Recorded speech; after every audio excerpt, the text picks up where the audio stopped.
د لوی او مهربانه خدای په سپېڅلي نامه درنو لیدونکو سلام. د نن ورځ خبرونو ته ښه راغلاست. نن شنبه د 1403 کال د غبرګولي 26مه نیټه ده چې د 2024 زیږدیز کال د جون له 15مې نیټې سره برابره ده. په پیل کې هم د مهمو خبرونو سرټکي. په بامیان کې د وروستیو سیلابونو له امله درانه تلفات، د څارویو 80 سرونه او څه باندې 215 جریبه ځمکه ویجاړه سوې ده.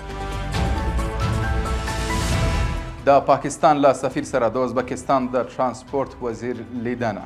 په دې غونډه کې افغانستان، ازبکستان او پاکستان ترمنځ د سوداګریزو اړیکو پر پراختیا خبرې کیږي. او په غزه کې تر 1 میلیون زیات خلک د څښاک اوبو له کمښت سره مخامخ دي. زه صادق فروتن یم. د هم بشپړ خبرونه. د بامیان ولایت د رسنیو دفتر وایي چې تېره ورځ د سیلابونو له امله د دغه ولایت په یو شمېر سیمو کې 80 څاروي تلف سوي او 215 جریبه کرنیزه ځمکه، 12 د استوګنې کورونه او شاوخوا 26 کیلومتره سړکونه ویجاړ سوي دي. د چارواکو په وینا دغه سیلابونه د بامیان مرکز ګلستان سیمه او سیغان ولسوالۍ کې راوتلي دي.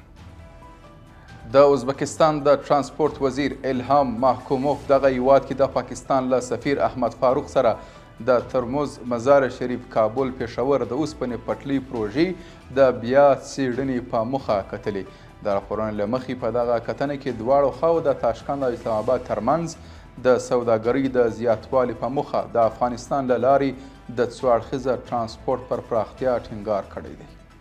افغانستان لپاره د ملګرو ملتونو ځانګړي وجهي صندوق یا STFA خبر ورکوي چې ایټالیا له افغانستان سره 3 میلیونه او 100,000 امریکایي ډالر مالي مرسته کړې ده. یاد صندوق ویلي چې دغه مرسته به افغانستان کې له اقلیمي بدلون سره د مبارزې، د بېځایه سوو او راستنېدونکو لپاره د مرستو او یو شمېر نورو برخو کې ولګول سي. د ویلو ده چې دا له افغانستان سره د دغه صندوق له لارې د ایټالیا لومړۍ مالي مرسته ده.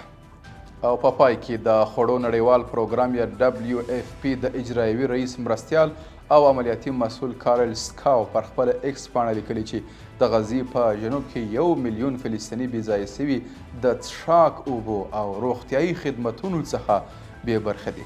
ښاغلي سکاو ویلي په یاده سیمه کې خلک له یو ستر روغتیایي ناورین سره مخ دي او د ویجاړۍ کچه هم د اندېښنې وړ ده چې دې ادارې کارکوونکي د مرستو رسولو په برخه کې له ګڼو ننګونو سره مخ دي.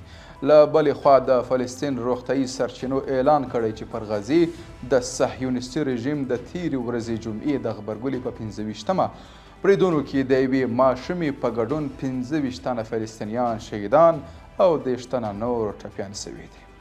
قدرمن لیدونکو مننه. تر بیا ښه وخت او ښې چارې.